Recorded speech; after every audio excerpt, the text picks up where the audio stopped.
Trump marami ng pinapalayas na mga undocumented migrants. Pati ibang mga Pilipino apektado. Nagkaroon ng matinding sagupaan sa pagitan ng Estados Unidos at Colombia matapos tumanggi ang gobyerno ni Colombian President Gustavo Petro na tanggapin ang deportees mula sa US. Pero hindi nagpatinag si US President Donald Trump. Gumamit siya ng pananakot gamit ang mabibigat na taripa para pilitin ang Colombia na sumunod. Paano pinuwersa ni Trump ang Colombia gamit ang banta ng taripa? Sumunod ba ang Colombia sa hiling ni Trump? Yan ang ating aalamin.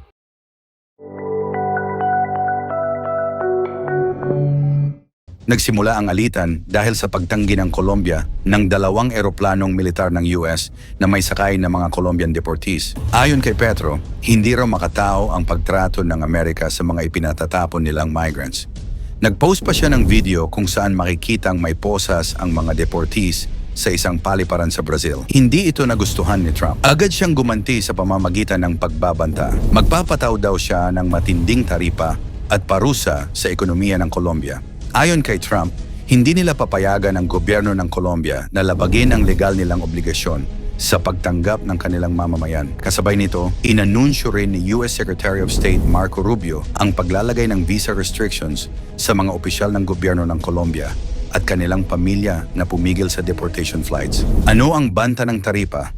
Dahil sa patuloy na pagtutol ni Petro, lumabas ang ultimatum ni Trump. 25% taripa sa lahat ng produkto mula Colombia, natataas pa sa 50% kung hindi sila susunod sa loob ng 1 linggo. Bukod dito, ipinag-utos din niya ang visa bans at mas mahigpit na border inspections sa lahat ng Colombian nationals at kargamento. Dahil dito, lumaban din si Petro. Nagbanta siya ng sarili niyang 25% taripa sa mga produkto mula US. Nag-post pa siya sa X, "Your blockade does not scare me because Colombia, besides being the country of beauty, is the heart of the world." Pero bandang huli, umatras ang Colombia. Sa isang press conference, inanunsyo ng Colombian Foreign Minister Luis Gilberto Murillo na tatanggapin na nila ang deportees mula sa US. Sinabi rin ng White House na pumayag ang Colombia sa lahat ng kondisyon ni Trump, kabilang ang walang limitasyong pagtanggap ng lahat ng deportees mula US gamit ang military aircraft ng Amerika. Ano ang epekto nito sa ekonomiya? Kung nagkaroon ng trade war, parehong bansa ang tatamaan. Ang US ay bumibili ng $16 bilyong na halaga ng produkto mula sa Colombia. Kabilang ang bulaklak, 66% ng US imports. Kape, 20% ng US imports. Langis, ginto at saging. Sa kabilang banda, umaasa rin ang Colombia sa US pagdating sa inaangkat nitong produkto. Noong 2024, umabot sa $17 bilyong ang halaga ng kanilang imports mula US, kabilang ang langis na $2.5 bilyong, mais na $1.2 bilyong, at kemikal na nasa $1 bilyong. Ayon sa mga eksperto, kung natuloy ang taripa ni Trump, libo-libong trabaho ang mawawala sa Colombia, lalo na sa sektor ng langis, ginto, kape at bulaklak. Posible ring bumagsak ang halaga ng Colombian peso at magdulot ng inflation sa bansa. Ano ang deportation flights at bago ba ito? Ang deportation flight ay ang pagpapadala ng mga undocumented immigrants pabalik sa kanilang bansa. Ang deportation flight ay ang pagpapadala ng mga undocumented immigrants pabalik sa kanilang bansa. Hindi ito bago. Mula pa noong 1892 ay may deportation na sa US, pero lalong lumala ito noong 1990s. Noong 2021, ipinangako ni Joe Biden na ihihinto ang deportations, pero sa halip ay lalo pa itong lumobo.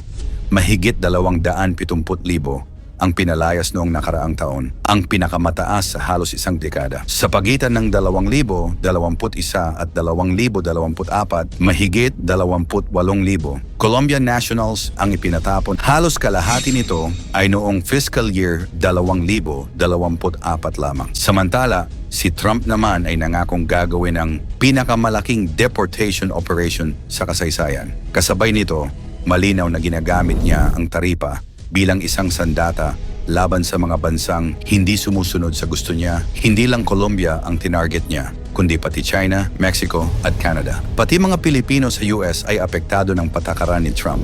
Lalong umiinit ang sitwasyon para sa mga Pilipinong nasa Amerika matapos ipatupad ang mass deportation policy ni US President Donald Trump. Ayon kay Philippine Ambassador to the US Jose Manuel Romualdez, nasa 24 na Pilipino na ang ipinatapon pabalik ng bansa dahil sa pagkakasangkot sa iba't ibang ilegal na aktibidad. Hindi naman daw ito mga high-profile criminals. Pero dahil sa patakaran ni Trump, kahit maliliit na kaso ay pwedeng maging dahilan para mapauwi. Ayon kay Romualdez, ang deportation crackdown ay nakatuon sa mga may criminal records pero posibleng maapektuhan pati ang ibang undocumented Filipinos. Dahil sa tumitinding paghihigpit, pinapayuhan ng Department of Foreign Affairs ang mga Pilipino sa Amerika na mag-lie low at humanap ng paraan para maayos ang kanilang dokumento. Pero may good news, may mga employer daw na handang tumulong para mapanatili ang kanilang Filipino workers sa pamamagitan ng legal assistance. Ayon kay Foreign Undersecretary Eduardo De Vega, malabo na mapauwi ang tinatayang 300,000 Pilipinong walang legal status sa US bago matapos ang termino ni Trump. Marami naman daw sa kanila ang pumasok sa US ng legal pero nag-expire lang ang visa. Malaking kaibahan ito sa mga pumasok ng walang dokumento. Ayon kay De Vega, may legal options ang mga inaasahang mapapatapon. Kung magaling ang immigration lawyer, posible pa ring makaiwas sa deportation. Sabi niya, depende sa galing ng abogado. Kapag napatunayan nilang productive ka sa US, may pag-asa kang manatili. Bakit napakaraming undocumented immigrants sa US? Simple lang.